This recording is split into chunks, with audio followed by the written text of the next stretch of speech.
Hello, good evening, everyone. Welcome to the Strategic Planning Committee. My name is Councillor Barbara Blake and I'm the chair. If the committee can introduce themselves, please, starting on my left.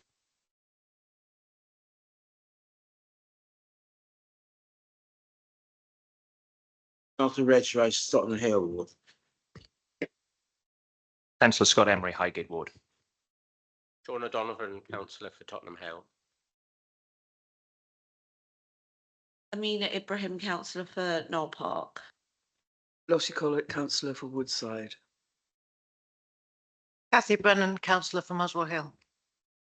Councillor John Bevan, Northumberland Park. Oshika Amin, councillor for Northumberland Park. Okay, thank you. And if officers present can introduce themselves, please.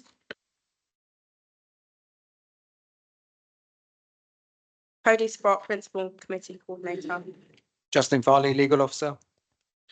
Rob Shasovsky, Director for Planning and Building Standards. Catherine Smith, Head of Development Management. Bryce Tubble, Head of Spatial Planning. And Dennis Uanu, Head of Building Control at Haringey. Thank you. And other officers will introduce themselves when relevant, if they are in attendance. So we're on to item 1, which is filming at meetings.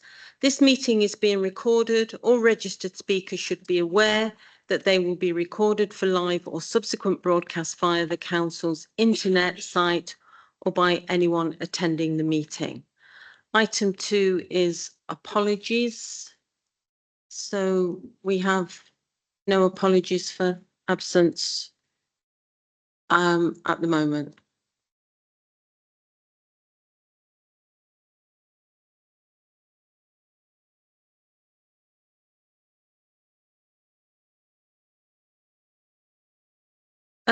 Okay, so we're on to item 3, which is urgent business. And we have no items of urgent business. Item 4, declarations of interest. Do members have any declarations of interest, please? Okay, thank you. Item 5, deputations, petitions, presentations, questions, and we've received no requests. So we're now on to item 6, which is minutes. That's the minutes of the meeting held on the 24th of February. That's pages 1 to 4. Can we approve them, please? Councillor Bevan? Just a couple of points, if you could say a thing about the HMO applications, because we're still getting loads and loads of HMO applications, and it's mentioned on page 1. And then removal of telephone boxes is mentioned on page 2. The flipping eyesores all over the place. Is it possible to do a quick update on those 2 issues? Yes, they'll be updated in the main agenda, councillor Bevan. Okay, thank you. So can we approve the minutes, please? Okay, thank you. So we're now on to item 7, which is planning and building control. That's pages 5 to 30. So I hand over to Rob Shasovsky. Thank you very much, Chair. So as usual for this item, we'll break it down. So I will introduce the first bit on national planning reforms, which is on pages 6 to 13. And then if it's okay, Chair, we could take questions at that point and then do the other sections of the report in turn. So there's quite a lot in this section on national planning reforms. As you can see, there's been a lot of reforms announced by the government since we last had this meeting in February. So I'll give you some headlines for each of them, and we've got a bit more detail on the bit about planning committees and reform, because obviously that's going to be of great interest to the planning committee. But just going through them in order. Firstly, Greenbelt reviews. The government announced funding for Greenbelt reviews. We bid as part of a consortium with the Greater London Authority to express an interest for that. And the government awarded 770k to the GLA consortium, including Haringey, to do Greenbelt reviews across London. We only have a small bit of Greenbelt in the borough in the east at Tottenham Hale. So we will be part of that review and we're represented on the steering group. On statutory consultees, the government has announced streamlining and more funding for statutory consultees. So these are the external bodies that we have to consult for certain types of planning application. In particular, the government is thinking about removing Sport England, the Theatres Trust and the Gardens Trust from the list of statutory consultees. So that looks like that will happen at some point soon. Turning over to page 7 on funding for local plans, the government announced significant funding available to progress local authorities' local plans. We submitted an expression of interest for 100k and we were awarded with 227k. So we got more than we asked for, which was nice. And we'll be using that to progress the local plan work and the evidence that sits behind it, which is great. In addition, the government has announced simplification of local plans and speeding them up. They issued a written ministerial statement and a new guidance document called Create or Update a Local Plan, which has a nice acronym, CULP. So that's a helpful resource. And then a big one towards the bottom of page 7 and over the page is the Planning and Infrastructure Bill. So this is new primary legislation that has now been introduced into Parliament. And there's a whole range of things in there, so I won't talk about all of them, but a key one in there is the ability for local planning authorities to set their own planning application fees, which are currently set by regulations by Parliament at a national level. And the idea behind that is to allow local authorities to become cost recovery and to charge fees that recover our costs, which we cannot do at the moment. And in fact, nationally, the government has identified a funding gap just for the development management bit of the service, which is planning applications, of £362 million. So cost recovery is intended to plug that gap. And there's a few other things within the planning and infrastructure bill as well, which are detailed in the report. The next one towards the bottom of page 8 is about speeding up build out rates. So this is about where a developer has permission, but perhaps delivery on the ground has not happened as quickly as was envisaged. So there's various measures that the government is looking at and has been consulting on to speed that up, including submitting sort of notifications to councils on what their delivery timetable might be and when they commence, in addition to some of the reporting that already happens. So that's the speeding up build out rates. And then the next section on this bit of the report is from page 9 to page 11, which is about planning committees and reforming planning committees. So Catherine Smith has a short presentation to give you the headlines on that, because this will be of particular interest to the planning committee. And whilst she's just loading up the presentation, you'll remember that this is not news. We previously discussed this at the last committee meeting. There was a previous working paper consultation published in December about reforming planning committees. So actually a lot of what you'll hear is not completely new. It's just a bit more detail on what you've heard before. So it's a more detailed consultation that the government is reporting on. So those are the headlines from me. So before we just go into that, Councillor Ibrahim's had It was actually Sheikha is doing it. Oh, because that all right. sun is just literally right in my eye. Okay, Sheikha. Could pull it right across. I don't want to sit here with my. No, it's still. Yeah, it's because it's coming through. I think it's because the curtain rail on the end. Yeah. Maybe I should sit somewhere else. Is that all right? Yeah, if we. Well, don't sit here because you'll get it in your eye. Don't want to sit here with my sunglasses on.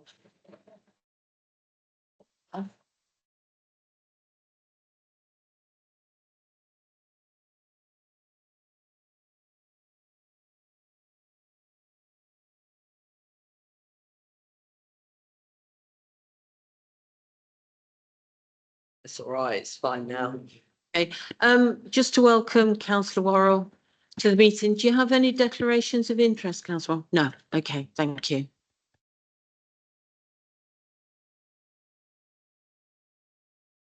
Just give us a moment while we get the presentation up. Just bear with us a sec.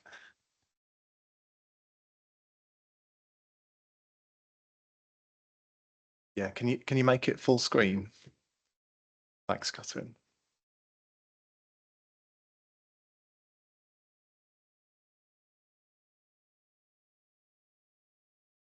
Sorry.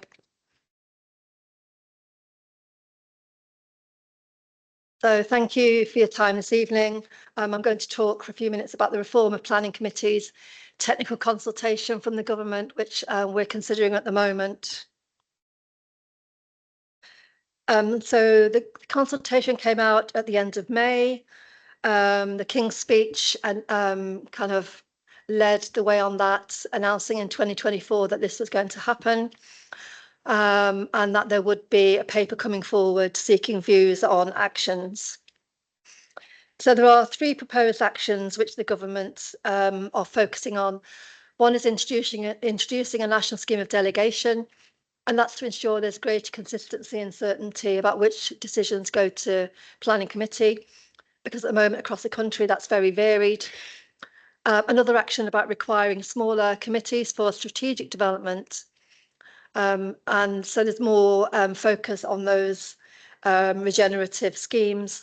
And then the third one is about introducing a requirement for mandatory training for planning committees, so everybody is kept informed about how to make decisions.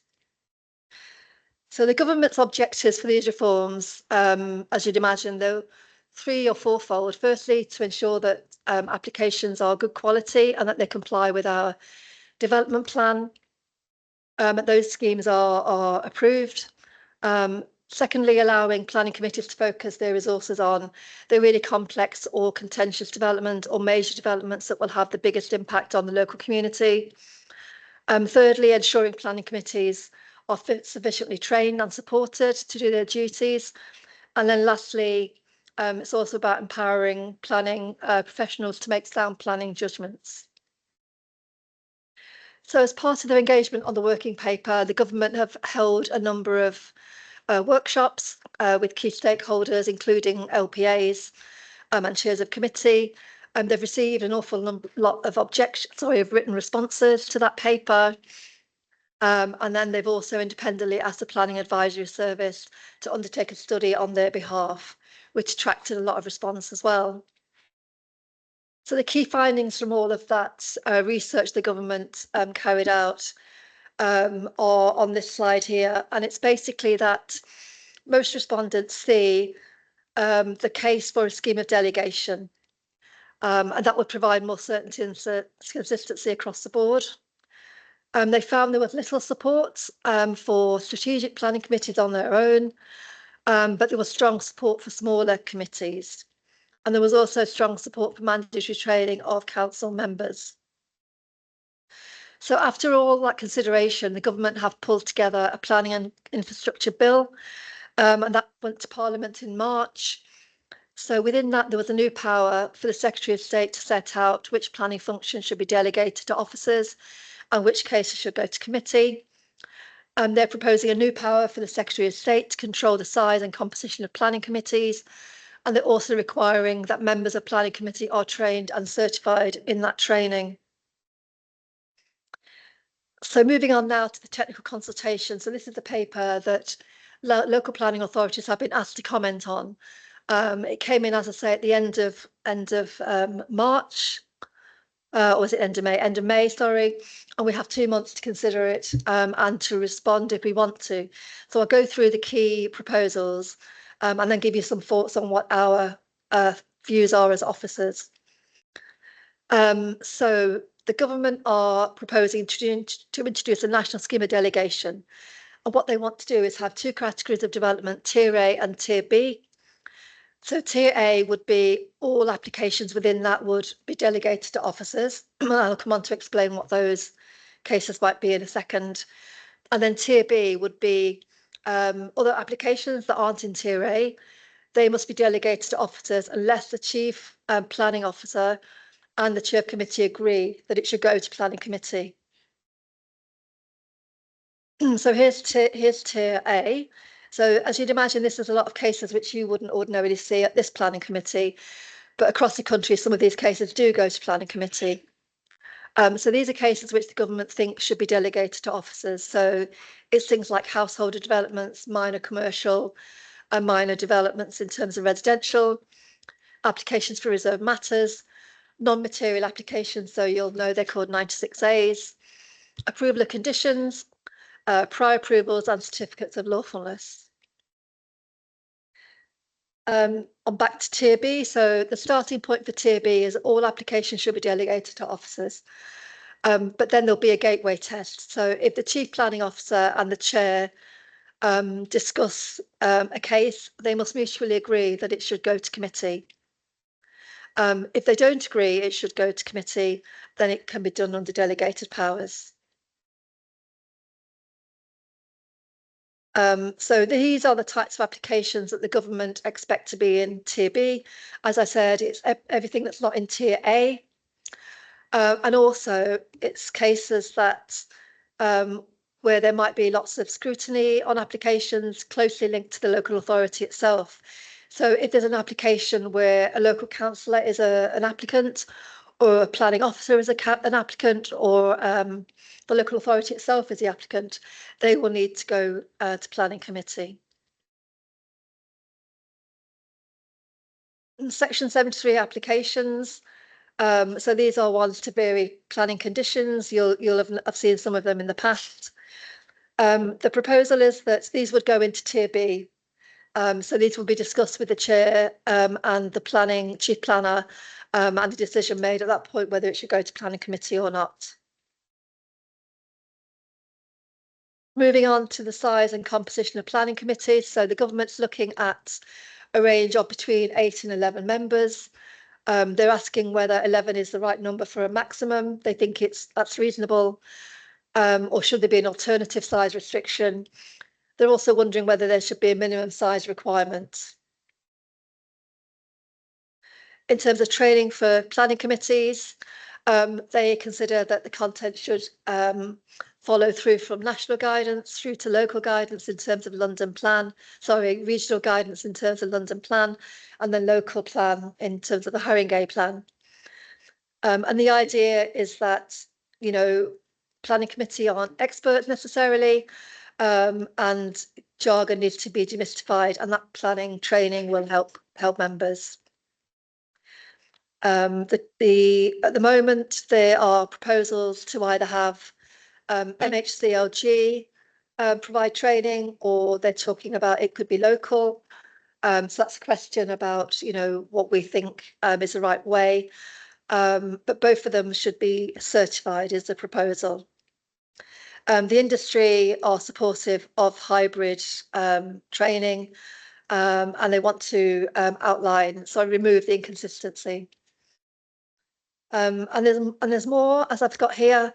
So the government are also going to look at other measures. So they want to overhaul the local plan system to bring it up to date. They want to look at a revised national planning policy framework later this year. And they're also finally looking at supporting skills and resourcing planning authorities to allow them to set their own fees, and that will allow a cost recovery for development management purposes. In terms of the next steps, so as I say, the consultation's open for 2 months. We've briefed Councillor Williams as our cabinet member. We've taken this to planning board, which is our own internal process where officers meet and discuss planning matters, and we're here this evening to talk with you, and we also need to engage democratic services. But before going on to questions, I'd like to just give you a few ideas about what we think some of the answers are to the questions the government are posing, and then we'd be very, very happy and appreciate your views on them. So generally, overall, we think the Tier A and the Tier B is a good process. It's not dissimilar to what we do in Haringey at the moment anyway, and it's probably the rest of the country getting into line with what we do here. They do want reserved matters applications to be in Tier B. We're not quite sure if that's right or not. We're still considering that. It's debatable whether it should go to committee or not. And reserved matters can be, very complex, or they can be quite light. So it depends on what the reserved matter might be for. The government are considering splitting the category in terms of majors. If you have 10 and above units, that's classed as a major at the moment. The government are considering splitting that. So they're talking about introducing a medium category, which would be between 10 and I think it's 49 homes. what they're trying to do is speed up decision making. So smaller measures would be determined quicker, whereas larger measures, which might be more complex, might take longer. They're just trying to get delivery through. So we think that's a good idea. Our view on list of building certificates and adverts, they've asked about those. We think they should be tier A, so we think they should be delegated to officers to deal with, unless they're accompanied by a measure where there's a very strong list of building element, then that should come along to planning committee if there's a major application that goes with that. In terms of numbers on a planning committee, we agree that 8 to 11 is probably about right. We have 11 here and that seems to work very well. We also agree training should be mandatory and certified. We think it should be at the national level. We can administer that ourselves and it can be in person and there can be lots of engagement, etc. There's also a proposal to increase the threshold for designation. So this is where a non-performing planning authority would be designated by the government, and basically the right to determine our own applications could go to the PINS Planning Inspectorate or another LPA possibly. So they want to reduce that from 10% to 5%. I think 10% is about right. We meet that every year, and but you know, we think it's very, very tough for other local authorities to hit the 5%.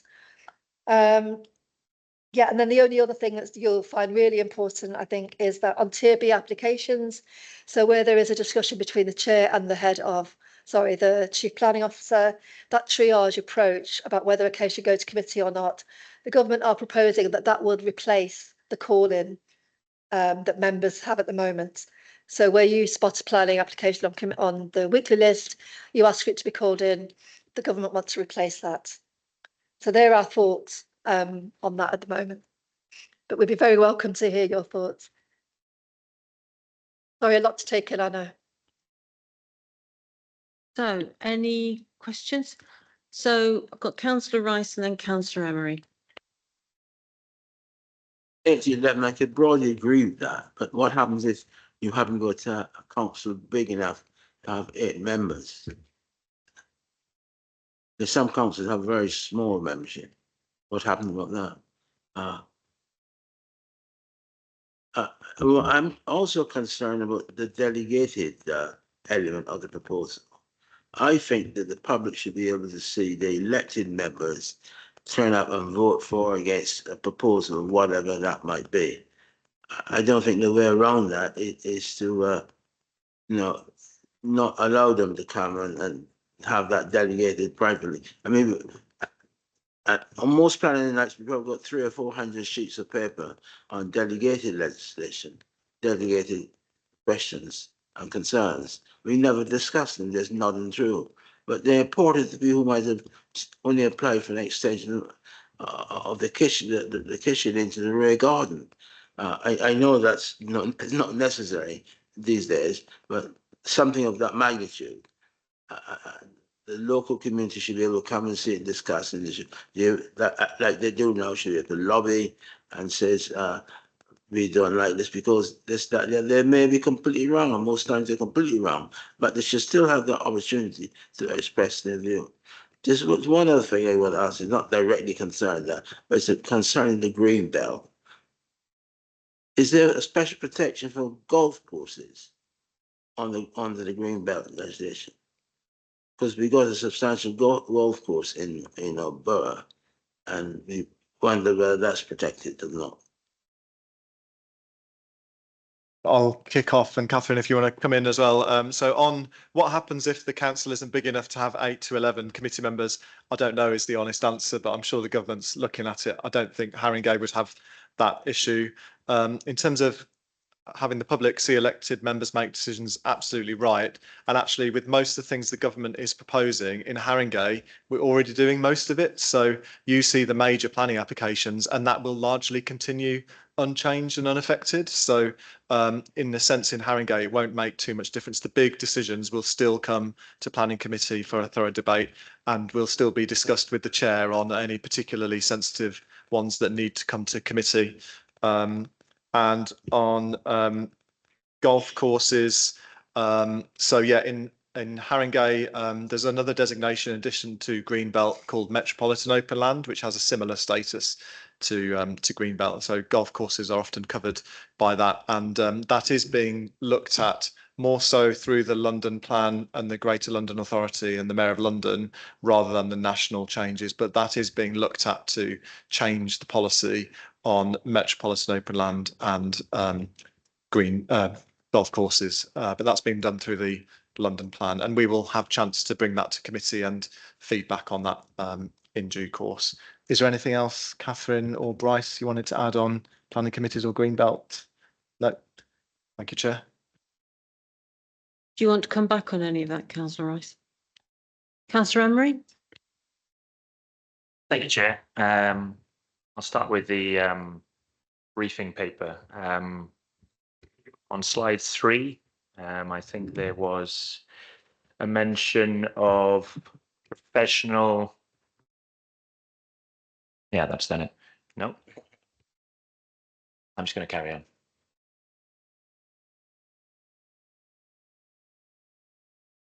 Is that helpful? Yeah, I think it'll do for now. From the paper on page 3, it mentioned making committees smaller and therefore more professional, and that would be a separate subcommittee. I was wondering if you could expand a little bit on what that means in terms of professional qualities. Just a little bit interested. You might not know. I'm sorry if you don't. Thanks. Cheers. And then again on the paper, there was mention of tiers in terms of the decisions being made by the chair and the committee in terms of the different levels of the tiers A and B. Has the government made any recommendations or considerations of current processes in terms of ward councillors having suggestions of bringing things to committee? I haven't seen that in any papers, and I know that's obviously currently happening through chairs and through committees. And then lastly, coming back to the actual paper itself, to do with the local authorities being allowed to set their own fees. Are there any planned rules on how they set their fees in terms of regions? Because I know we set our SIL funding obviously by regions, and I was just wondering if there's any rules coming through on that.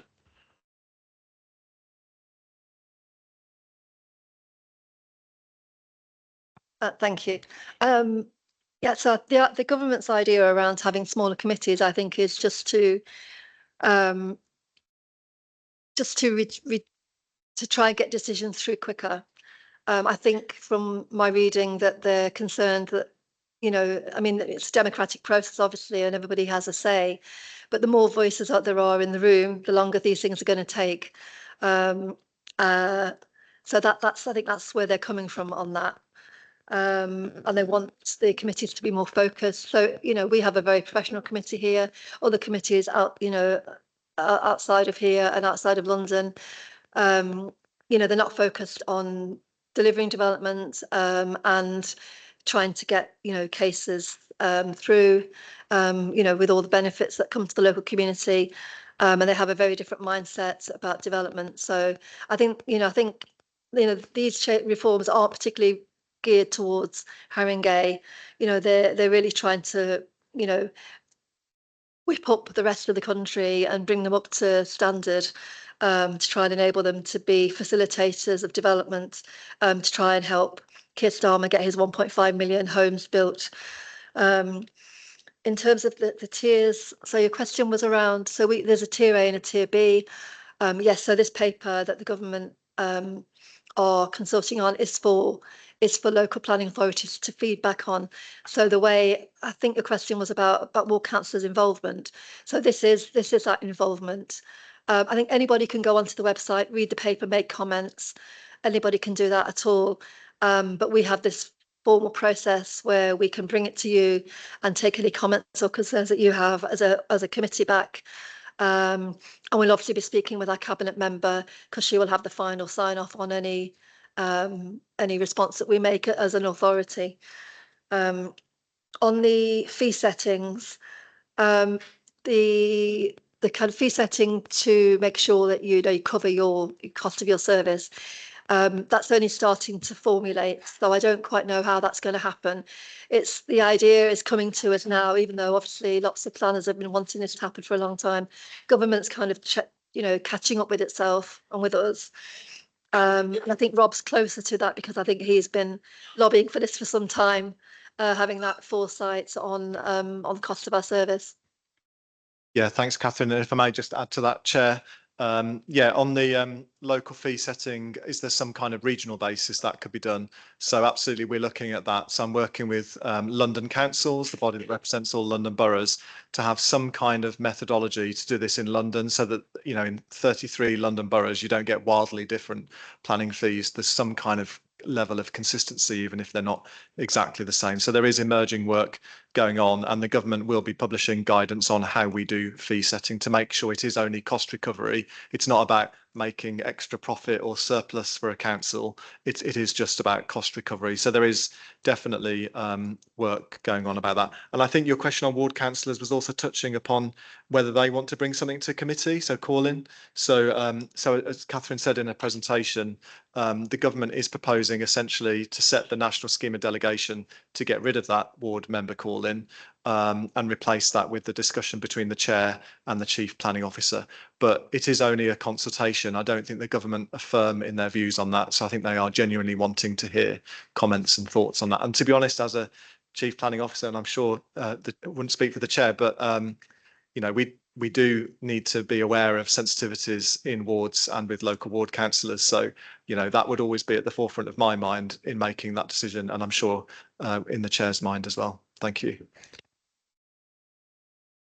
Councillor O'Donovan. Thank you. The paper talks about building on the good practices of local authorities, and hopefully this is one of the ones that they'll build on the good practice. In terms of the number of committee members, we do fall into that range of 8 to 11 because we have 11. I mean, today we've got 100% attendance, but it's useful to have 11 possible members in case maybe a few people, up to 3 or 4, aren't able to come. We still have that quorum, and also we can have representation of different political parties, elected councillors as well. In terms of the call-in, there's obviously Tier A and Tier B, and I know Tier B, there can be.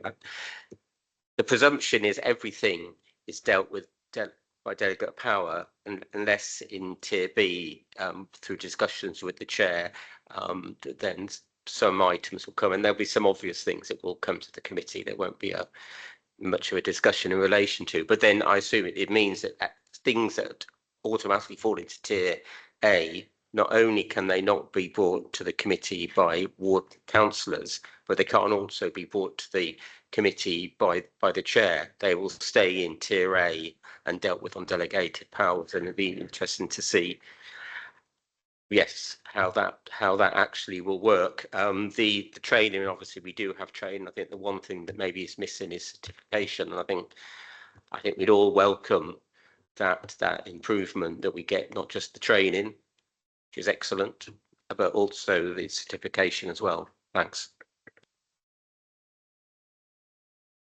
Thank you for that, Councillor O'Donovan. I mean, I think really your comments are for noting, unless anybody wants to respond to that. Okay.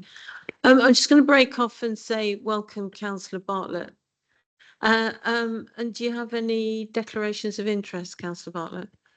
No. Okay, thank you. Are there any more questions? That's Councillor Collette. Thank you. I wonder if you could expand a little bit more on the statutory consultees and effectively what that's doing. I mean, obviously there's sport, they're talking about Sports England, the Theatre Trust and the Garden Trust. I mean, patently in Haringey, perhaps the Garden Trust is not of much importance, but obviously London with theatres is an important consideration. Thank you. Okay, thank you. Thank you for that. Right, so I'm on this side. I think you all had your hands up. No, Councillor Bevan, I'll come to you all. Yeah, a couple of points. One, you have, it's in the papers, but it hasn't been mentioned yet. Streamlining the Section 106 negotiations. Can you say what that refers to? And then with the fees, I would like our new fees to pay for a planning aid service for the residents, like Westminster Council provides for their residents. And I'd also like it to partly fund the design competitions that we should be having every 2 or 3 years. So would that be possible to include in the planning fees that type of expense? Thank you, Councillor. So on streamlining Section 106 negotiations, you're quite right, we haven't covered that. That's, I think, on page 12 to 13. So this is a consultation about setting a sort of small, medium and large designation for planning applications, which is a bit different to how we have it at the moment, which is largely minor and major. And it basically talks about, for the sort of medium and small, streamlining any Section 106 planning obligations, but there's no more detail in that. And to be fair, governments over many years have been talking about streamlining Section 106s. So, but there are things that can be done, like having a national template for Section 106s. There's a lot of call for that. So something like that, a sort of template for Section 106s. And on the fees, whether they could cover things like planning aid or design competitions, I would say probably no to design competitions. I think it would be difficult to argue that's straight cost recovery. But potentially yes to something like planning aid, which assists with community engagement. I think it could be argued that community engagement is an absolutely fundamental part of the planning application process. So potentially something like that. We will await the government guidance on that, and we are at the table to shape that government guidance. So I'll certainly note that point, because community engagement is fundamental. Councillor Brennan? So, so I understand that we're talking about having a couple of professional people who know the industry on the planning committee. So would that mean if there are 11 people on the planning committee, there would be maybe 9 councillors and 2 professional outside people from outside bodies? Is that right? No, that's not correct. Sorry if I misled you in any way, but the proposal would still be to have ward councillors on planning committee. Yeah, as I understand it. Yeah, the previous consultation in December did talk about having unelected professionals on committee having a vote, but it seems like in the latest consultation, as Catherine says, that is not what the government's proposing anymore. So they've rode back on that from a previous consultation. And secondly, on call-ins. So if ward councillors can no longer, not the call-in process is sort of vanishing, but I'm imagining that if a ward councillor does have concern, they can still raise it with yourselves and you can discuss it. So it can still be brought to your attention, yeah? Yeah, yes, absolutely. That you just wouldn't have the power. This is a proposal in any event to call the application to committee, but we're obviously more than happy to discuss any application with any ward councillor at any point. Councillor Worrell, did you want to come in? Thank you. Yeah, just on the point about call-ins, the system we have at the moment in Haringey, currently even a call-in still is kind of ultimately down to the discretion of the chair, isn't it? So that's not what's being proposed wouldn't be hugely different, if I'm understanding that right. I personally would support. I do think there needs to remain some kind of process where other councillors can kind of bring matters to the attention of the main committee. I think you could do it in a way where there would be like a certain level, some kind of criteria that needed to be met. But I do think there will be times when something might have a wider significance, which hasn't been picked up by a planning committee chair. And I think that would be the case for kind of developments in either category. So I do think there should still be some provision around that personally. But then on the other hand, and this is kind of a separate point, but which might be unpopular, but I would like to see more accountability for individual councillors. And I don't think that this happens in this council, but I think in other council planning authorities, when you've got members of planning committees who kind of repeatedly vote for like clearly politically motivated reasons, you know, NIMBYism, not wanting things that are going to be controversial in their ward. I don't think it's fair that like the only consequences from that would just be repeatedly the council kind of losing appeals and losing money. I'd like to see some kind of greater responsibility, accountability for individual councillors voting. Particularly because the thing is, like, I think the training stuff is great, certification is great, but you can provide all of this, but there will still be cynical politicians who ignore kind of planning acceptability and policy and just, yeah. So personally, I'd like to see that in these reforms. Okay, thank you. Thank you for that. I've just got a couple of points I'd like to raise, please. In paragraph 518, so it talks about the first bullet point on larger sites, increasing the role of strategic master planning and encouraging greater tenure diversity. Can you just expand on that? And the second bullet point, supporting the growth of small, medium developers, building small sites by tackling the key barriers they face. So what are the barriers that small and medium developers face? Yeah, thank you, Chair. Really good questions.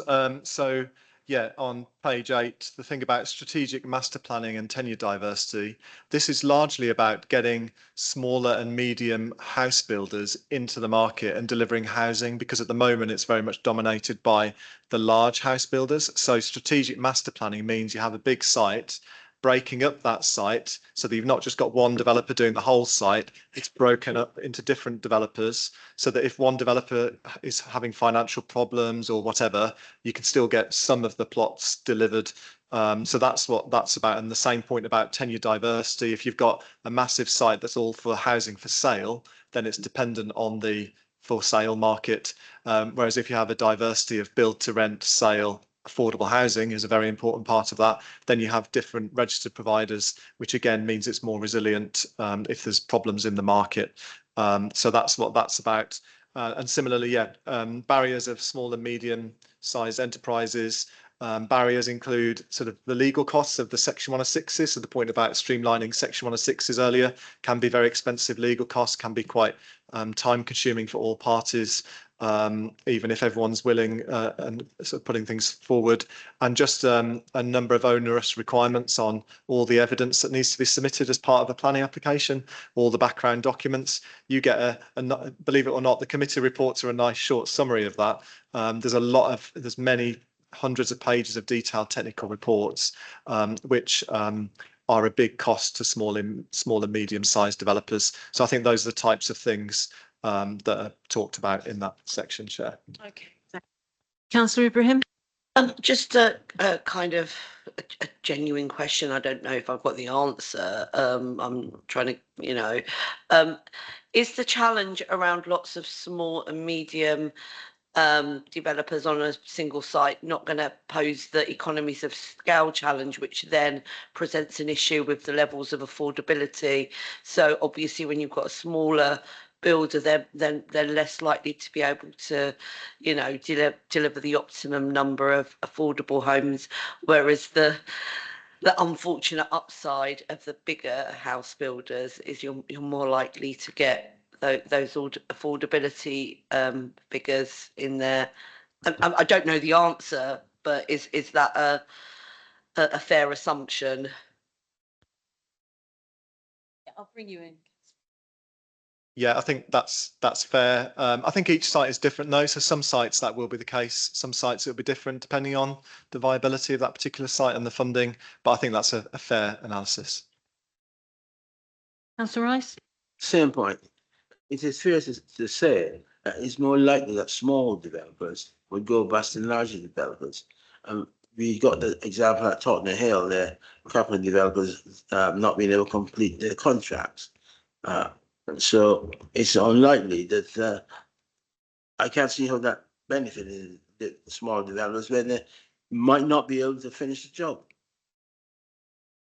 If I may, Chair, I think if you look over the years, the number of small and medium developers has decreased over a long time period. We're talking over decades, and the larger house builders have sort of swallowed up most of the market. So I don't have any stats on whether ones are going bust more frequently if they're small and medium sized, but certainly the long term trend is that there are fewer small and medium sized developers delivering new homes. Councillor Bartlett? Thanks. I don't know if I should have actually declared that I work for the government, but it's not this department at all. So, but just for full transparency, I just wanted, and you may have touched this before I came in, about the problem of people having planning permission and kind of sitting on sites and giving more powers to deal with that. Is there a sense of what the timeframe might be that they're considering? Because to me that seems like a really important thing, and we've had lots of problems before. And the kind of second point is there's the point that Rob was making about the number of documents and that being quite onerous. There's been a few kind of campaigners on social media and so on doing a whole thing about how many documents you need to submit these days versus, I think it was 1930, so very different times. Is there also, I mean, I suppose it's a bit of a sort of woolly question, but how do you get the balance right between the amount that you need to submit? I mean, other people may have watched the Grenfell documentary, and obviously a lot of that is about, you know, accountability and actually doing things properly. So I just wondered, in the process of this consultation, whether you feel like that balance is being struck, basically. Thank you. So in terms of timeframes of the build-out reforms, I don't have more detailed timescales. Some of it is linked to the Planning and Infrastructure Bill passing through Parliament. So that's, if all goes smoothly, that would go through Parliament and get royal assent towards the end of this year, early next year is my understanding. And then there'd need to be secondary legislation as well. And in terms of getting the level of documentation right for a planning application, it is really difficult because we all ask for high standards from developers. We all want that, and planning committee want to know that the information is there, and quite rightly, as do we. I think it's just about being proportional. Over the years, planning has creeped into other areas. One that comes to mind is building fire safety, which used to be sort of kept very separate in building regulations. Now there's a bit of overlap across the two, and whether that's the right balance or not is up for debate. So things like that. So planning, sticking to planning rather than all the other things, is something that I know the government is looking at. Okay, thank you. So I think that was a good range of views there from the committee. What's the next stage? I mean, will you be bringing further views back to this committee? I mean, can you just explain what the next stage is? The next stage is to discuss this with Councillor Williams, just to feed back to her what our officer views are on the reform proposals and what your views are as well. And then she can decide if she would like us to do a formal consultation on behalf of the council. And then we'll wait for the government then for the, you know, to see how the consultation goes. And when we have some news from them about how the proposals are firming up, we'll come back and let you know that. Okay, all right, thank you. So we're now on to, so it's page 14 onwards, and I think that's you, Catherine. Thank you.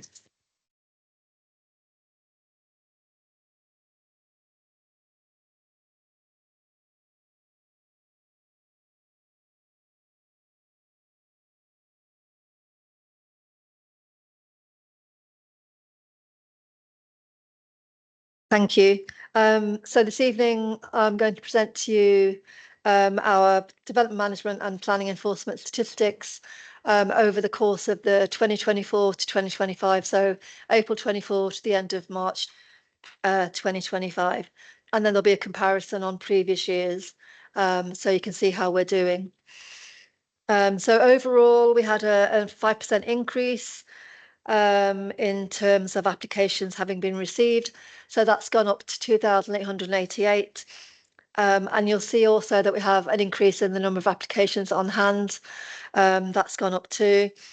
The overall increase in on hand is somehow connected with the applications having a number of them coming in towards the end of March before the planning fees went up.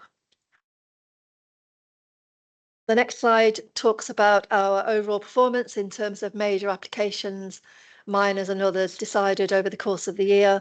So this year we dealt with 100% of majors on time, same as last year. In terms of minors, we dealt with 91% of cases on time. That's up from 88%. And in terms of other applications, we dealt with 94% on time, which is up from 88% as well. So we have been performing well over the course of the year.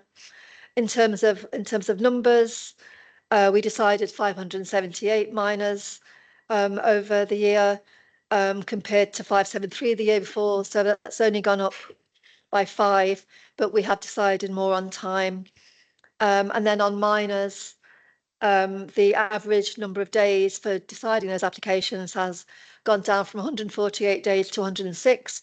So a big increase by 28% in terms of time we spend on them.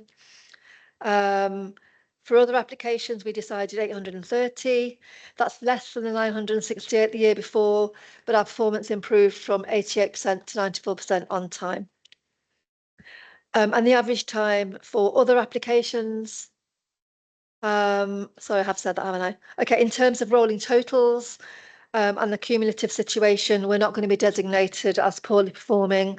We're doing well on all of our stats. Looking at majors decided, you can see that the number varies a little bit. We decided 19 this year, just 3 below last year's, but that was an all-time high over the last number of years. The average time of decision on majors has fallen.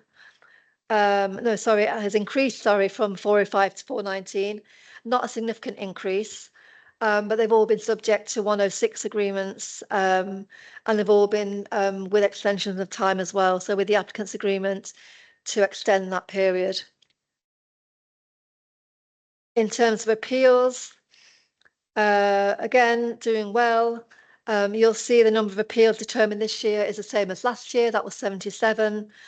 Our appeals performance has actually increased, though, from 57% in 23-24 to 72% last year, which is great. And we also, within that, 3 of those appeals that we had were majors and we won them all.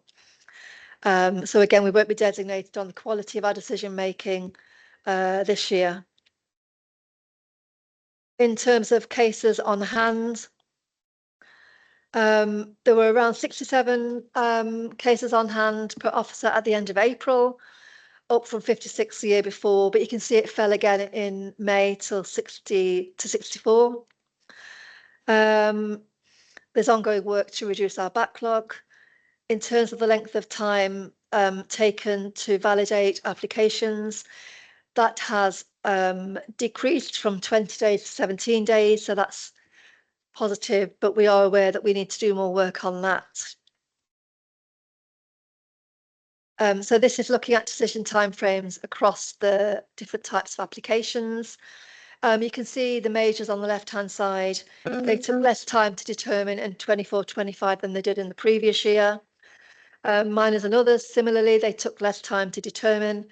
It's only the PS1 cases that took slightly longer to determine than the previous year.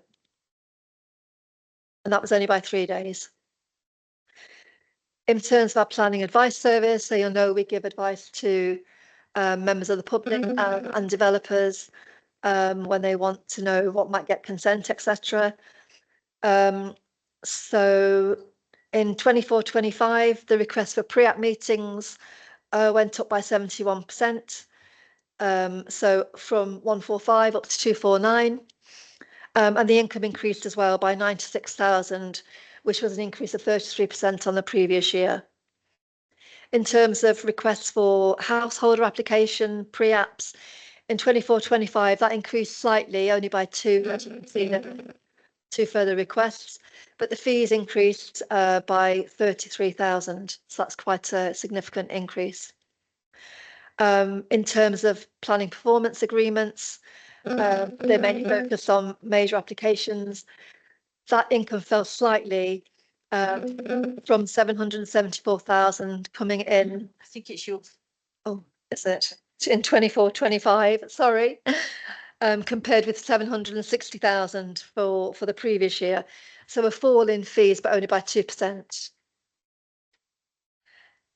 And then looking at fast track applications, so these continue to be popular. We have a big increase in 24-25 compared to 23-24. That's in terms of pre-apps. The number of fast track certificates, they fell, but only by a small number. But overall, the fees increased by 26,000, which is an 86% increase. So doing quite well in terms of pre-apps. As I say, more than doubled in requests. The certificate of lawfulness and the household of fast track, not as popular, but still bringing in some money. In terms of enforcement complaints, we've had a very busy year. As you know, we reported a couple of months ago that the enforcement complaints were rising. They're still really high. We had 1,028 cases received over 24-25, compared with 640 in the previous year. So that's a 6 to 10% increase on enforcement cases. In terms of speed of acknowledgements, you'll see there that there's peaks and troughs in how quickly we can respond to acknowledge those cases, but we're still acknowledging that within 2 days, which is quite well given the massive increase in the number of cases coming in. But in terms of enforcement, the number of enforcement notices served over 24-25 was 20, and that compares to 36 the previous year.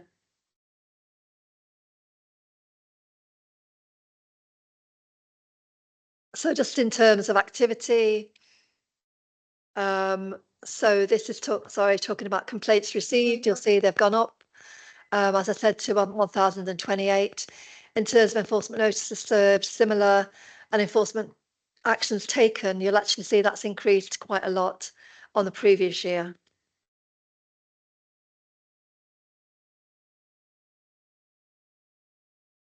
And this is my final slide. The planning enforcement team, as I said, they've been really busy, but they still aim to make decisions within 8 weeks.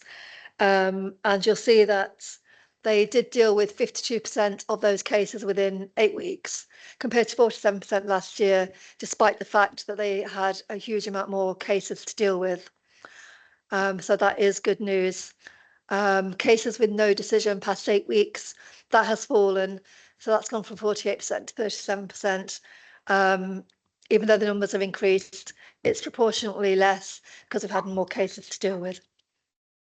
I'm just finishing off with this slide because this is to let you know we won an award last week, and I've got the award here. So myself and other officers were called into New Scotland Yard. We didn't need handcuffs, it was fine. We went along without needing those.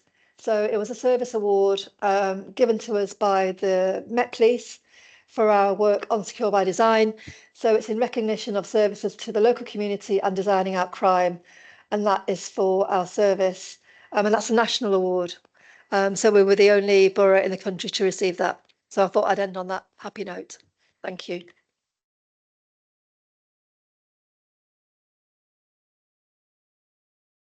And congratulations, I think, and I'm sure residents will be very interested in the award and the designing out crime. So congratulations. Please pass our congratulations on to the everyone else.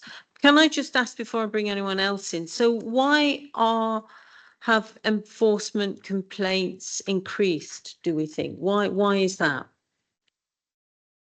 Again, it's as I reported, I think it was back in February, the vast majority of the increases related to HMO referrals from colleagues.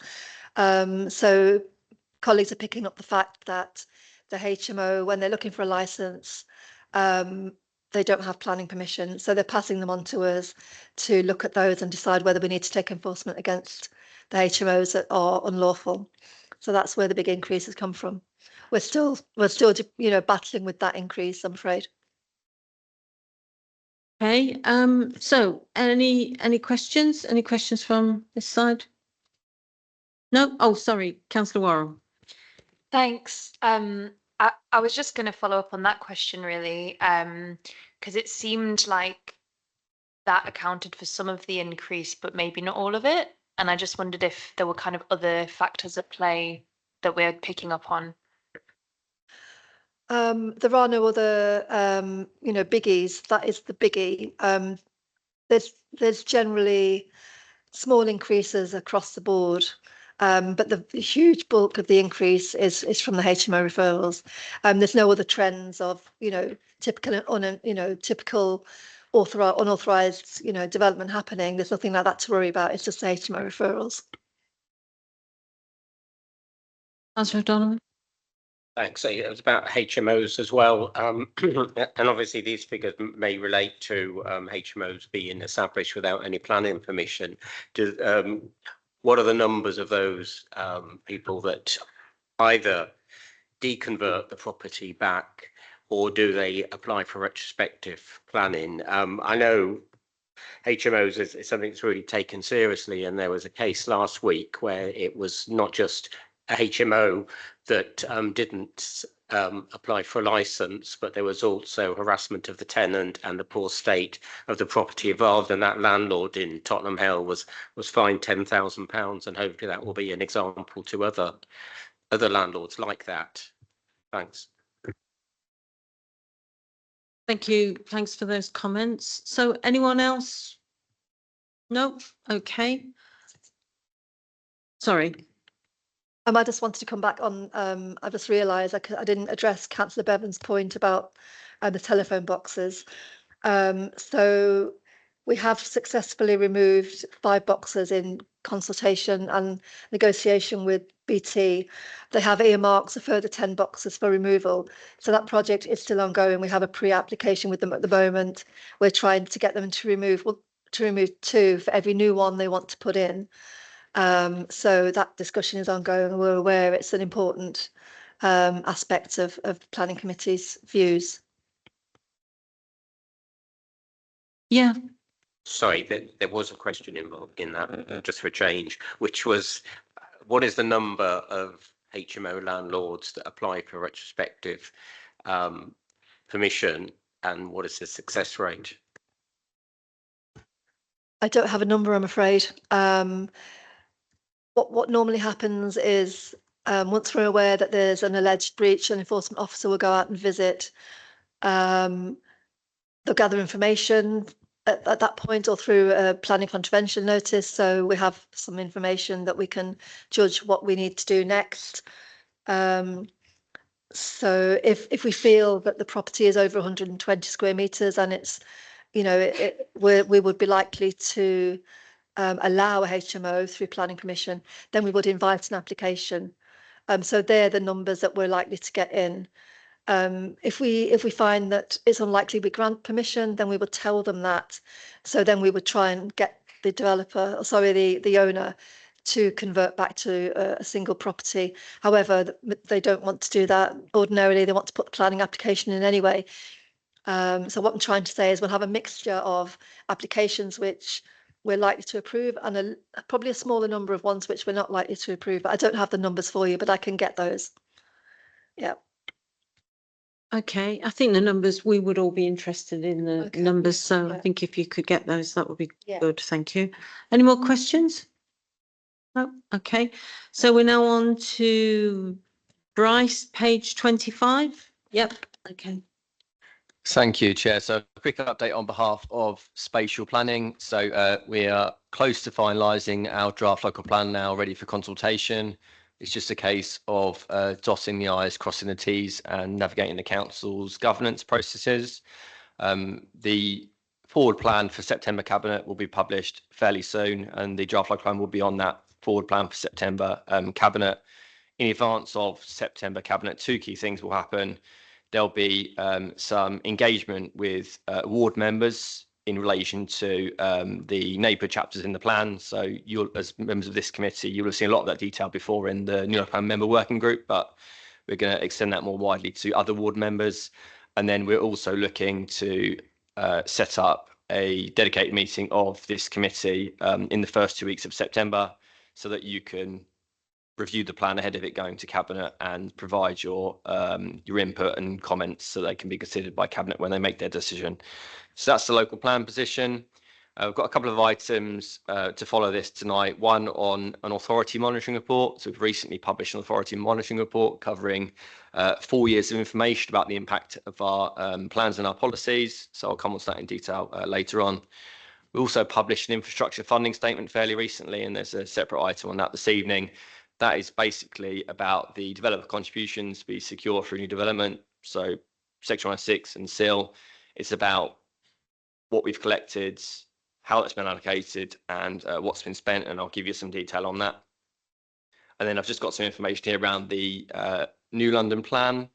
So the Mayor has started the process now with his officers at the GLA of preparing a New London plan. Fairly recently, there was a high-level consultation launched in May on the next London plan. There were no draft policies or proposals in relation to that, but the Mayor was quite upfront in that document about the extent of the challenges for the future planning of London. So the next London plan will look forward to 2050. The main challenge is the need and the requirement from the government to substantially increase the delivery of housing in London. So the Mayor is being asked to double and almost triple annual housing delivery in London, and to deliver a level of housing that we haven't delivered in London since the 1930s. So a substantial challenge. They're also looking at some fairly substantial changes in terms of how we deliver housing across London to meet that target. But one they're looking at is green belt release. That doesn't affect Haringey to a large extent, but they will have major ramifications for other boroughs on the outskirts of London, like Enfield and Barnet, for example. So there was a consultation on that. It closed a couple of weeks ago. We submitted a response signed by the Cabinet Member for Housing and Planning. That generally welcomed the Mayor's intent to deliver more housing, his intent to ensure that as much of housing as possible is genuinely affordable. Generally support the Mayor's intent to continue with his notion of good growth. We have our Haringey equivalent, which is placemaking, in which we're looking to express through our own local plan. There weren't too many things we raised issue with within the consultation document, because it was just, these are the opportunities, these are the challenges, these are the options that might be available to help address those challenges. But we did mention issues with viability of development across London, which affect not just private developers, but also the council itself as a major deliverer of new council housing. So we just said we need to think very carefully about the cumulative impact of these planning changes. Then just finally, it's not in the document, and I don't have a trophy here, but the spatial planning team also won a national award fairly recently at the National Planning Awards. You might have seen something in one of your councillor briefings. That's for a project called the Infrastructure Delivery Plan. This is a bit of evidence to the plan, which will be published alongside our draft local plan in September or October, whenever we go out for consultation. But essentially, this is turning a PDF document looking at infrastructure need, infrastructure gaps, infrastructure provision in the borough, from a PDF to a really snazzy digital embedded document, which will make the information much more accessible to residents and communities. At the minute, the information is out there, it's in the public domain, but it's buried, it's hard to find, and it's hard to understand. So we want to bring that to life so it can have real impact, and so our communities can understand what's actually happening in the borough. Well, congratulations. I mean, yeah, and a round of applause. And give our congratulations and thanks to the team as well. So, I mean, I think we're very pleased on that. Are there any questions, please? So, Councillor Emery. Thank you, Chair. In terms of next stages, because this is very similar to the briefing we had before to do with the funding before, I was just wondering if there was any update in terms of when we'd be having consultation dates and anything like that coming through more specific that are in the report? On the draft local plan. So there are no specific dates yet. So Cabinet is the 16th of September. There's a call-in period afterwards. So we have to wait for that to elapse. But we are already working on the consultation materials. So you can expect that there will not be a long gap between the Cabinet decision and starting a consultation. We want to get that completed and finished before Christmas. And alongside the consultation, there'll also be a consultation on the spend of NAPERD seal monies that we've accrued and which I can discuss as part of the IFS item. Okay, so Councillor Worrell. Thank you. I just wanted to touch on the funding for the local plan that was mentioned earlier in the report. I can't remember if we already knew about it at the last strategic committee or not, but I mean, that seems great. It seems like a huge chunk of money. And I wondered how kind of swiftly have we been able to like mobilize that? And are we now benefiting from that in like the next phases of the local plan? Yeah, good question. So that money is much needed and will be very helpful. So the idea behind that is from the government is, I guess, twofold. One, they want to help local authorities to speed up the planning process, but they also want that money to support greater levels of housing delivery. So we don't actually have a dedicated local plan budget. We've done really well in the last few years to secure money from various places, but this will help the team in a number of key ways. It enables us to bring in another experienced planner for a period of about 18 months, and I'm working on bringing them in at the moment. Should be able to get an advert out fairly soon. We're also looking to bring in an additional assistant planner via the government's pathways to planning route, so effectively an apprentice planner, so someone that we can potentially grow as our own long into the future. We're also looking to do a detailed bit of work using that money on the opportunity to deliver new homes in our employment areas. So we haven't been able to look at that in detail yet, but we recognise an opportunity across certain parts of the borough to deliver an increase in employment floor space plus new homes at the same time. So that's a bit of additional work that we couldn't otherwise do. Councillor Brennan. I was just going to take the opportunity to say that, so it's not actually a question, it's literally that you keep getting these awards and I would really like some concrete to see something evidence because I want to share it and you tell me them, I write them down and I can't share them. So if you could just include them in your papers, however small, with a little picture, I could share them. Not a question. Thank you, Councillor Brennan. That's very nice. I think we would all agree with that. Did you want to come in, Councillor Rice? Okay, all right. Any more questions? Okay, all right. So we're now moving on. Thank you for that to page 27, and that's Dennis. Thank you, Chair. Brief overview of our performance in the last year. Applications have increased slightly from the previous year. That's mainly due to we've had a number of council-led applications for thermal upgrades in 2 areas in the borough. Market share has risen slightly, partly as a result of the new regulatory regime and the uncertainty it's caused with regards to the use of private building control, which are called registered building control approvers now.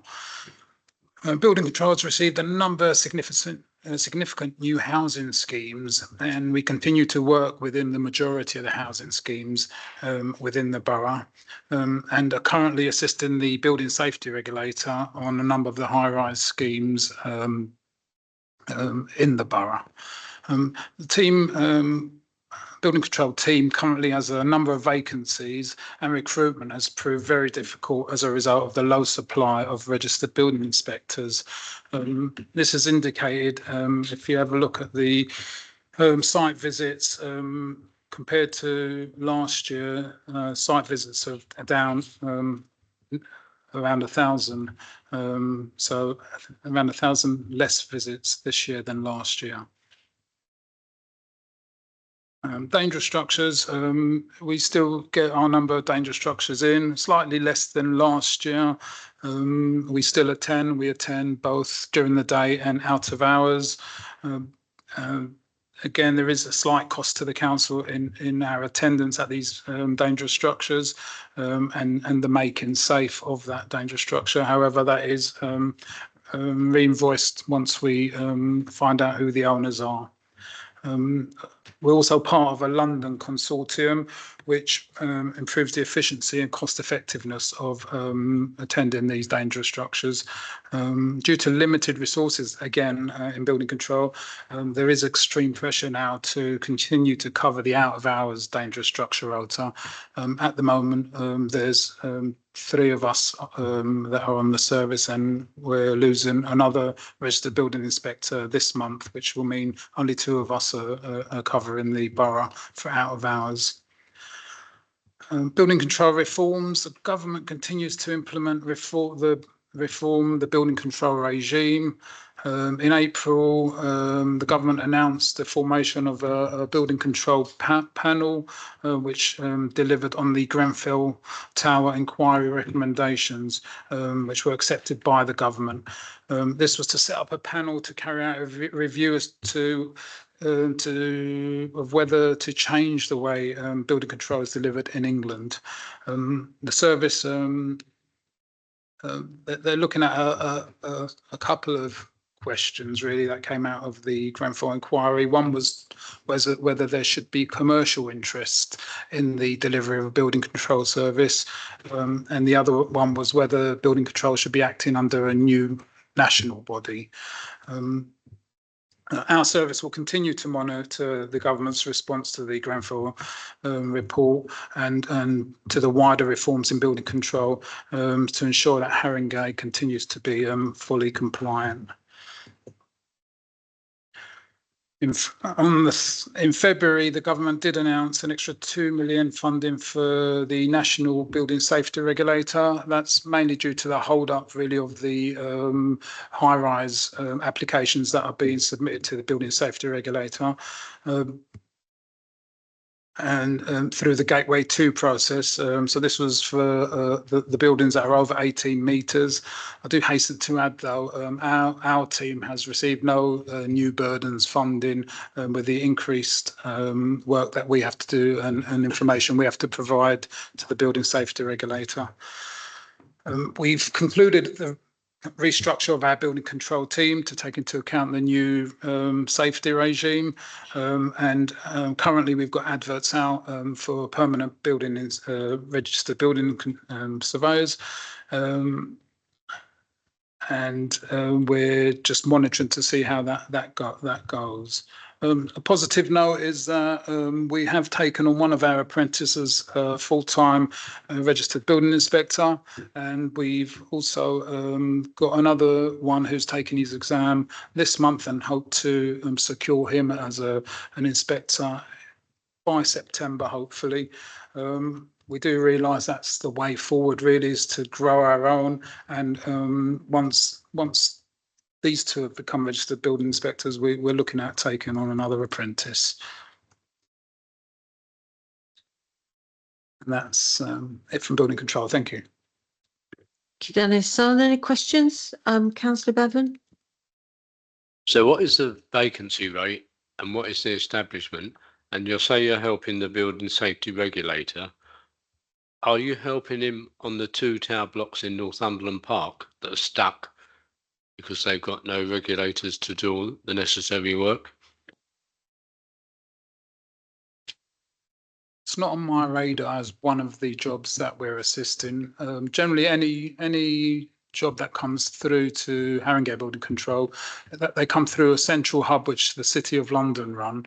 Any jobs that are within Haringey, we do take on. So if it's come through to our office, we would have taken it on. So, but I can have a look to see if those jobs have been accepted.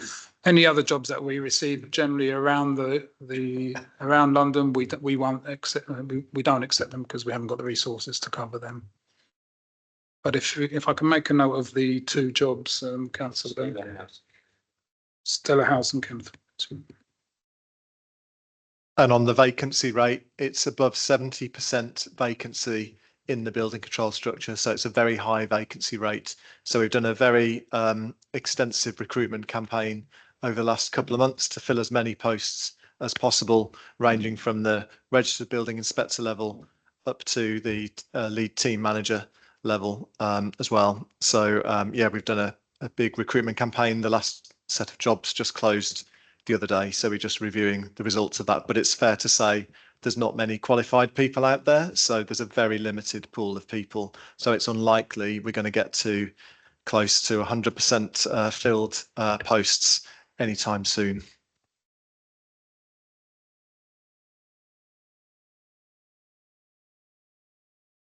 That's what we hope to do. Unfortunately, though, we don't have Inspectors, resources are to those train part them. of So the we've got to be careful as to how many we take on to ensure that they receive the correct training.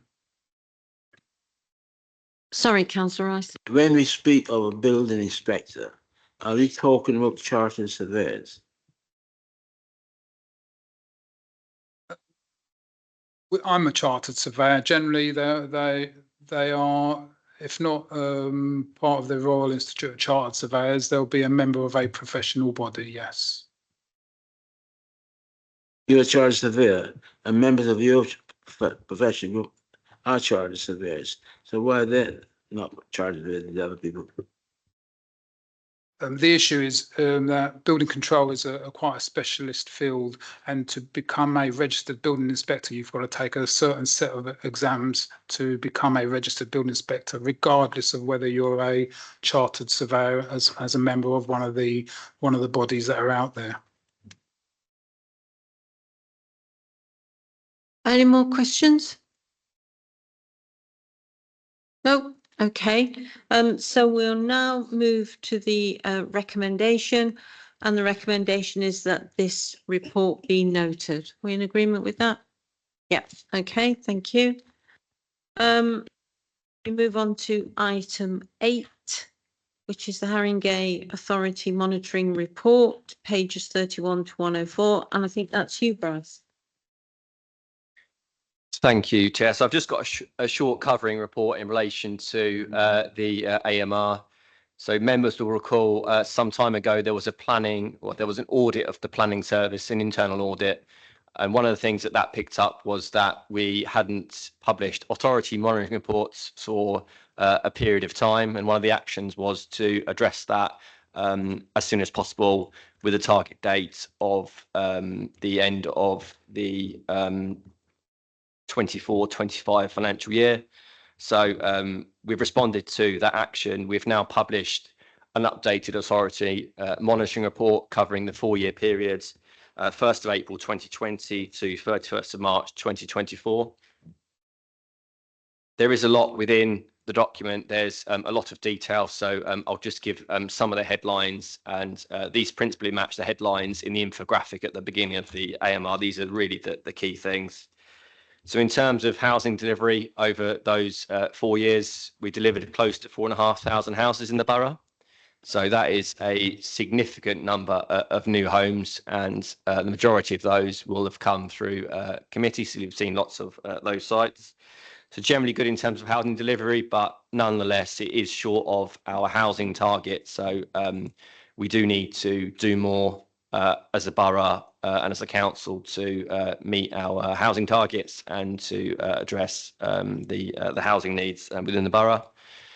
Of those 4,500 homes, approximately 1,000 were affordable homes. So that works out to be about 23% of the total over that 4-year period. But if you look at the affordable housing delivery on our major schemes, the proportion within those schemes is significantly higher, in the region of 40%. So we are still continuing to do well in terms of the affordable housing we secure from major developments. One of the things the AMR has the opportunity to do is to set out an updated position of housing land supply. This is the land we have available in the borough for future development for housing purposes. The AMR sets out that we believe as a council, as a borough, we have a housing land supply of over 5 years. So 5 years is the key threshold and we believe that we can hit that. Moving on from housing, the AMR also considers employment floor space. There has been a significant loss of employment floor space within the borough since 2011, which is the period I believe the AMR starts to collect this information. So that is a worrying picture, but actually it was one where the substantial harm was done over 10 years ago. I think principally within Tottenham and in the Tottenham Hale area, where we lost a lot of industrial land, but has now been brought forward for housing. But we do need to think very carefully about what we do in terms of employment land going forward. In terms of our town centres, there's some information in there around town centre vacancies, town centre voids, and the general picture for Haringey's town centres is that we're doing really well. We're doing really well compared to national averages for vacancies, and we're doing well compared to London averages too. So generally a rosy picture. Then in terms of carbon emissions, so there's no new information in the AMR on carbon emissions. It's principally taken from the council's annual carbon report, which I believe goes to full council every year. The general picture in the borough is that we've done a good job of reducing carbon emissions since 2005. So we've exceeded the target in the local plan. And since 2015, we've decreased emissions in the borough by around 20%. So it's a good trend, but I'm advised by colleagues that we need to go further to hit our net zero targets in the council's climate change action plan. So it's really important that when schemes go to committee, we push them really hard on sustainability. In terms of sustainable travel, we've got a lot of inner London characteristics in the borough, and that's reflected in the Transport for London's latest information on journeys undertaken by methods other than the car. So generally, we perform quite well as a borough in terms of use of public transport and take up of walking, wheeling, and cycling. And then there's a bit more information on this in the next item, but there's a little bit of information on infrastructure funding and delivery. So over that 4-year period, the council received over £16 million in SIL, so a very substantial number, and we brought in £12 million in Section 106. So the Section 106 agreements for these developments, which get approved at the planning committee, are bringing in a substantial amount of money to the council, and that's making a major contribution to infrastructure improvements, new and improved infrastructure within the borough. And then I think the final thing to note is the council hasn't for a long time had a dedicated officer with responsibilities for monitoring. We've slightly adapted one of the roles in the planning policy team now, and in a couple of weeks we've got a new dedicated data monitoring officer joining us. So that's really exciting, and it will mean that we are in a much better place to prepare future annual monitoring reports, but generally to collect data and information around what's happening in the borough and the effects, hopefully mostly positive, of our planning policies. Thank you, Chair. Any questions on this section? Councillor Emery? Hey, Chair. Based on the current applications that we have in and the forecasts that we think we might have, does the council think it might make up this shortfall in the next 5 or even 10 years, the 4,500?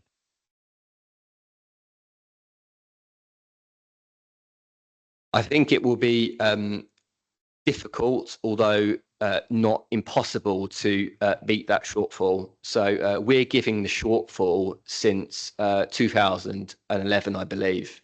But what happens each time our housing target gets reset through the London plan, that shortfall effectively disappears. And in theory, the shortfall is addressed through housing requirements across London. So while it's notionally significantly short, when our housing target got reset in 2021 by the London plan, effectively for planning policy purposes, that shortfall fell away. And when the London plan sets us new targets in 2026 or 2027, that shortfall will fall away again. So, but it's just an indication of we've fallen short for a variety of reasons. So we do need to keep pressing hard to ensure that we deliver as many homes as possible. Sir Brennan? It's one of the reasons that we always fall short is that the target is particularly ambitious and probably a sort of like a target for us to aim for rather than properly being achievable. I think that would be a fair assumption. I don't know the year. I think it might have been 2016. The housing target for Haringey in the London plan was around 820 homes a year. And then that jumped to 1,500 homes a year. So it effectively doubled, which put the council immediately in a difficult position in terms of being required to double housing delivery. And it's taken a while for us to consistently elevate housing delivery levels above 1,000. But yes, it is fair to say that they are ambitious targets. Now, that's important, of course, but when the GLA does set us new housing targets, we do ensure that there's a sense check. So is it realistic? Can it be done?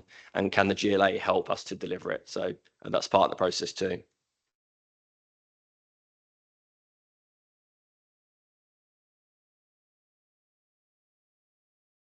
Can I ask a question about the listed buildings section? When these buildings are at risk, who's responsible?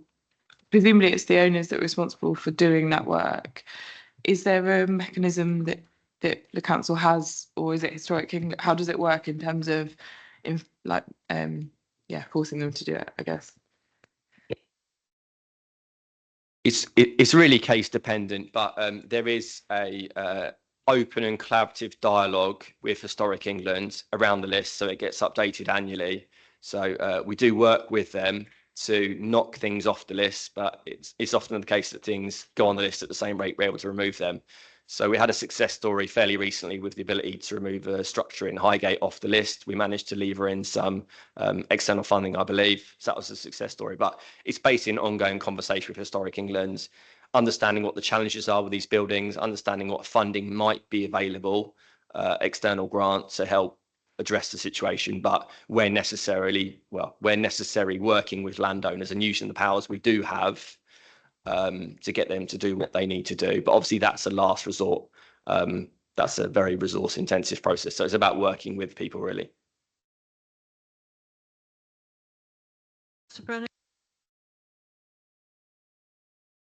You have on when you're talking about conservation area character appraisals, or that's the page. You said Haringey commissioned Oxford Archaeology Limited to undertake an expert review of the borough's APAs, and then you said that you'd identified 30 areas. I just wanted to know where they are. Or can you? I can't tell you offhand, but I'm happy to email you a copy of that document of the main map. Large areas of the borough potentially have archaeological interest. So when the new local plan is adopted, the areas which we currently seek evidence on archaeology will be expanded. Some of the areas have been broken into little bits, which is why the numbers increase so substantially, but happy to share that with you offline. Councillor Bevan? Yeah, the list of buildings at risk, I might have missed it. Is the chapel in Tottenham Cemetery in the list? Because there's a local group who are doing a lot of work on that issue with the funeral directors who run the cemetery now. Is it on the list? And if not, why is it not? Because it's seemed to be listed at grade 1, and English Heritage in the past have said to the funeral company, you need to get this building back into good condition. So can you just see if it's in the system? Yeah, I'm happy to take that one, have a look at it. So it's a chapel. Thank you.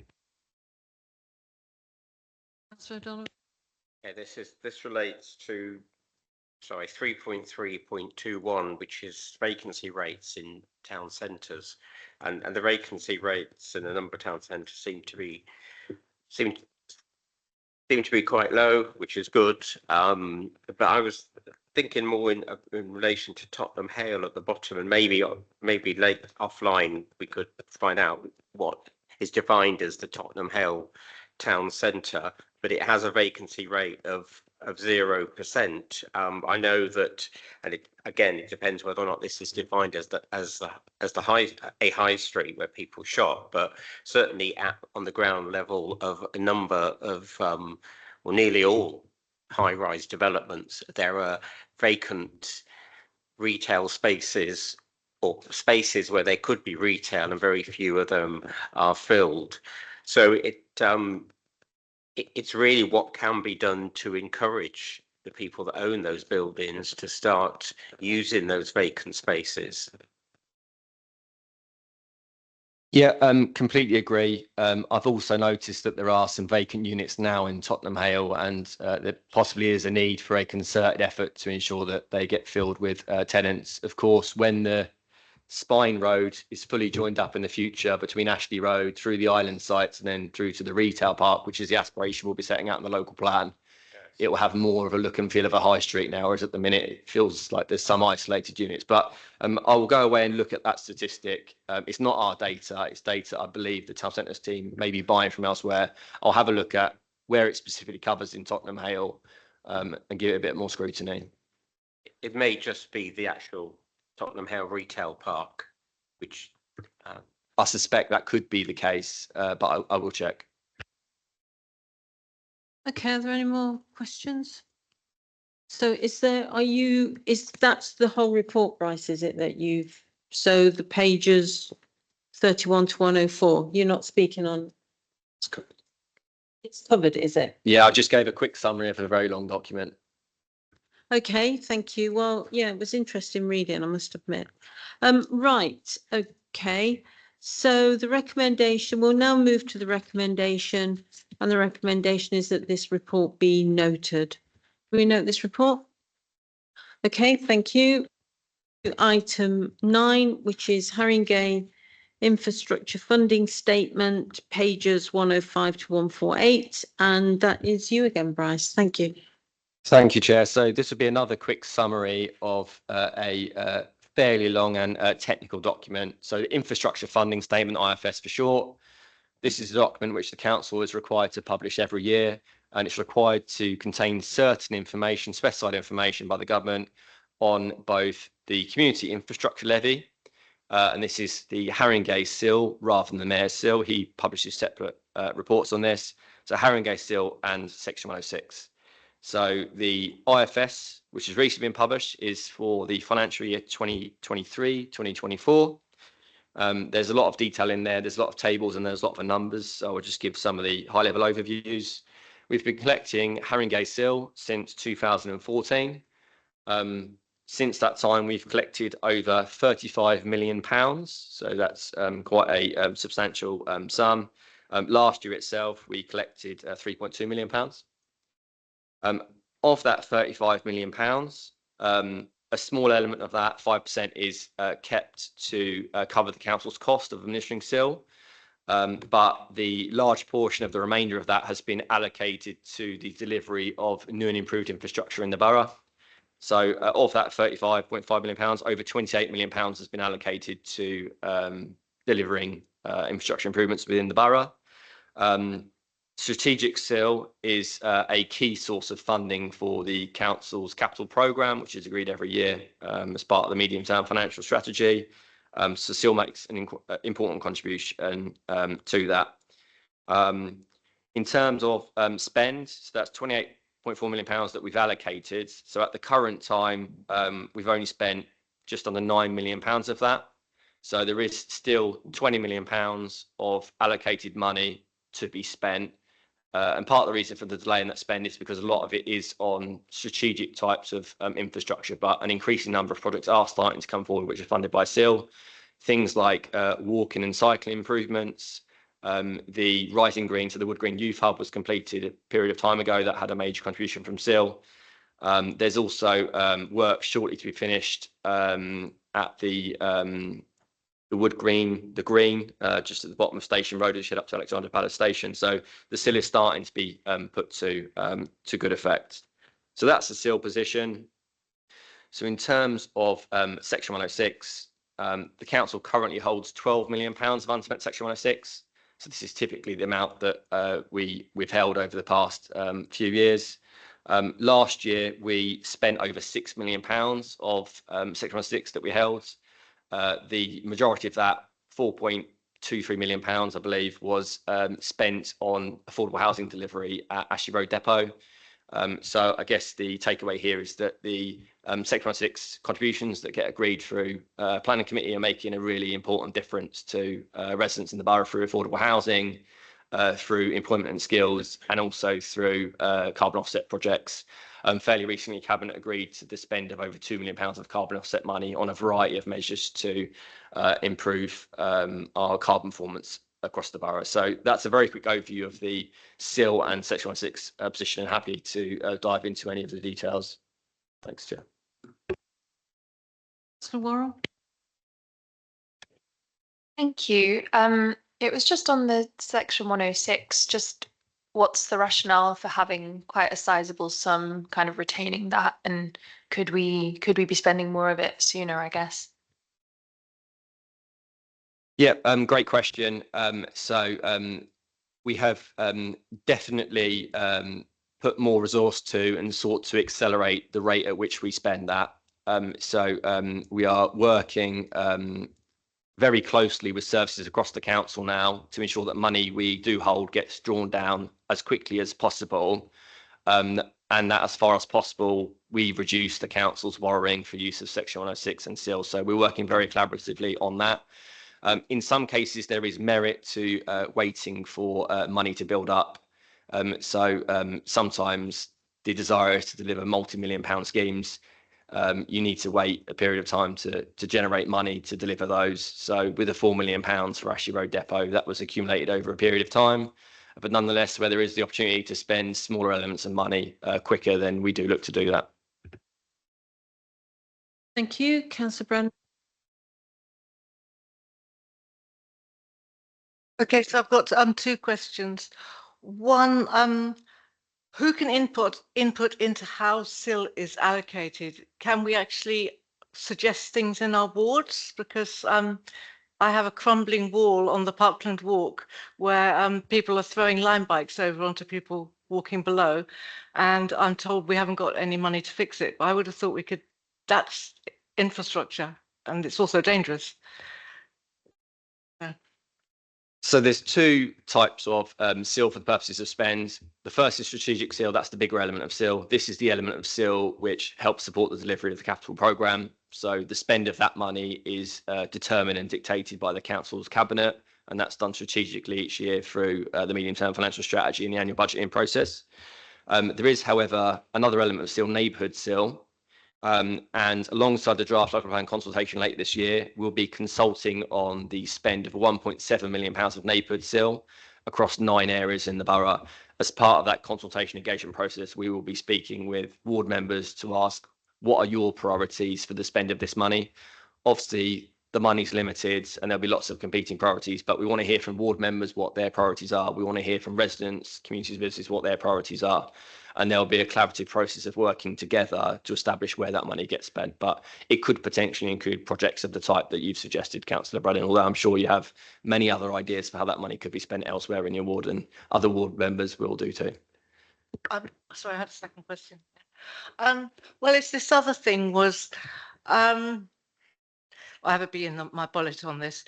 On your page 27 in this thing, it says Section 106 report is 3.31, and you have allocated but not spent.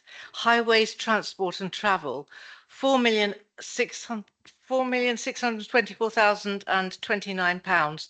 It's the largest figure on the page by quite a long way. Is that earmarked for low traffic neighbourhoods? Because obviously you're wanting to contribute to the reducing the carbon contributions of cars, etc. Is that what that's earmarked for? So, yeah, you are correct. That's a big sum of money, and we're actively working with the council's highways department and with the transport and travel service to get that money spent. That money is to be spent on a whole host of things. Some of it is general and can be spent on cycling improvements within the east of the borough. Some of it has to be spent on specific projects. Some of those projects have been delivered in the fairly recent past, so we're expecting that number will substantially reduce in coming years. Some of that money is also money we've brought in through Section 106 to fund traffic management orders related to car-free parking schemes, to fund travel planning, and that money will also get drawn down. So the next time we publish this document, towards the end of the year for 24-25, that figure will be substantially reduced.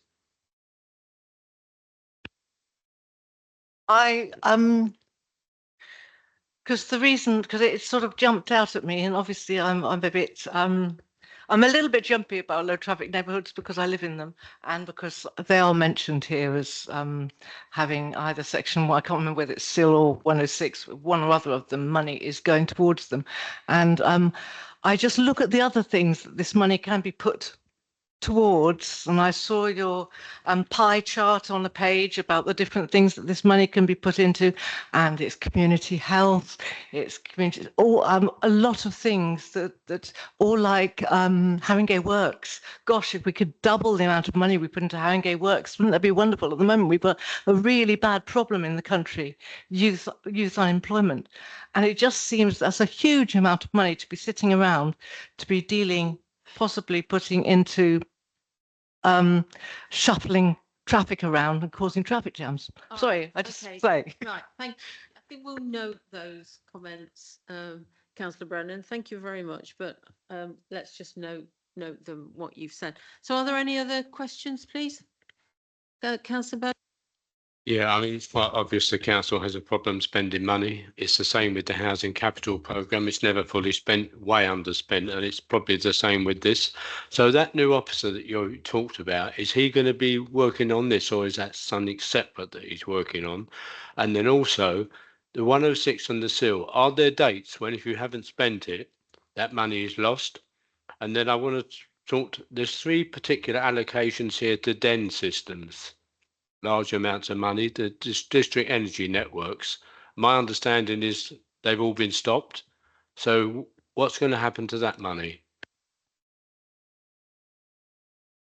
So you are correct. So there's no spend deadline for community infrastructure levy. So we can spend that money when we wish. Some Section 106 money has spend deadlines attached to it.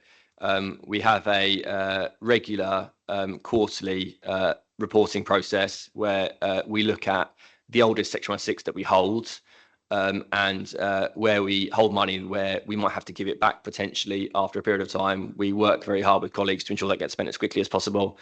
Last year we spent £6 million of Section 106. A large part of that was identifying what are the oldest contributions we hold, and can we come up with a plan as soon as possible to get that out the door. So we work very hard to ensure that we never have to give any back.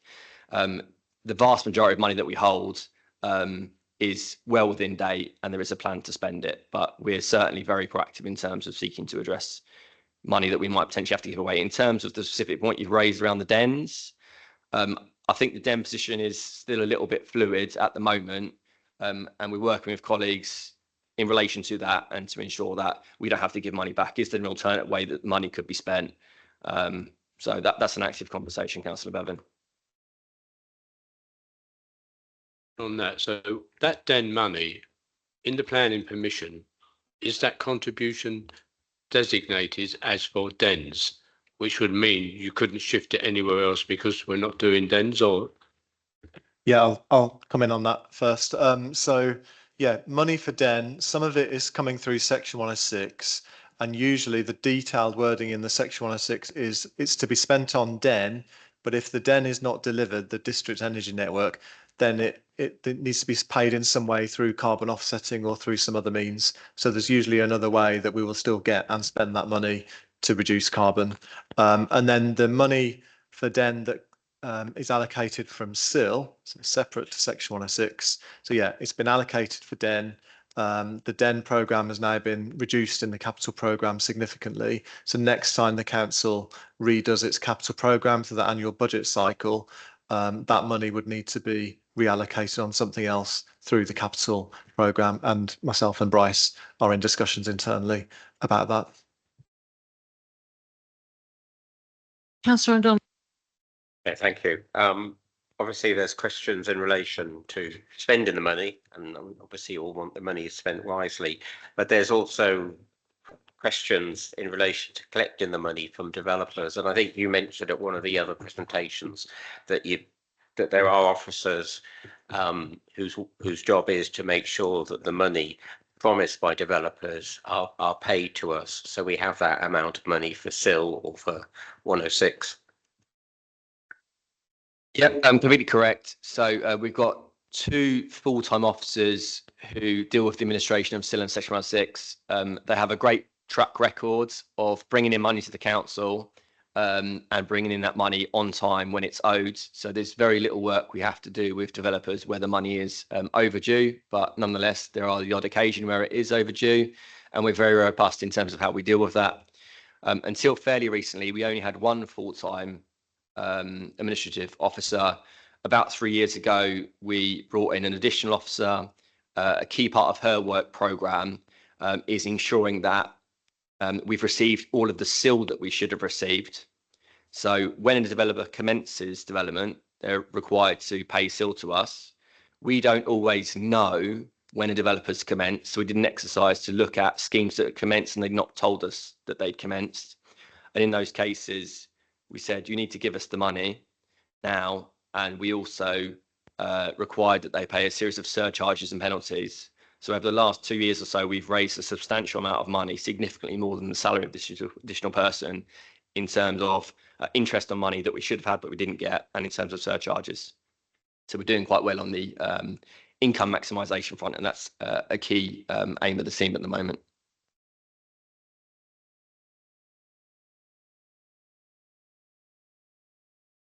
Oh, okay, all right. So we'll move to the recommendations, which is firstly to note the content of this report and the appended local development scheme.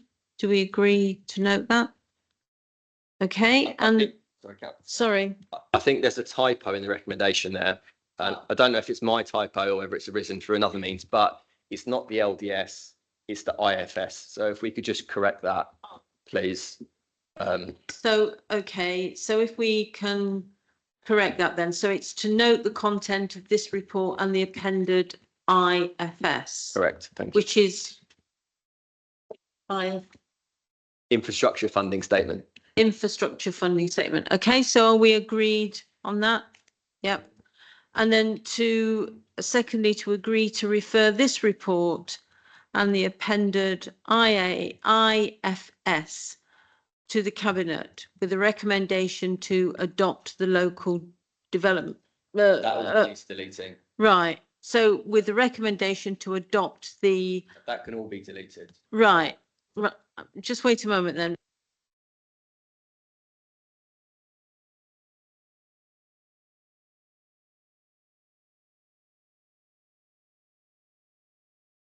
Over of a local development scheme item, which we brought to this committee the last time round and which subsequently went to Cabinet. Okay, all right. So no need to refer this to Cabinet, thank you. Right, so we don't need to refer it to Cabinet. Okay, right. Sorry about that. Okay, so we've noted that. That's fine. So we're on to item 10, which is new items of urgent business, and there have been none. And item 11 is the date of the next meeting, and that's to be confirmed. So it's the end of the meeting. Thank you very much, everyone, for your contributions. Thank you.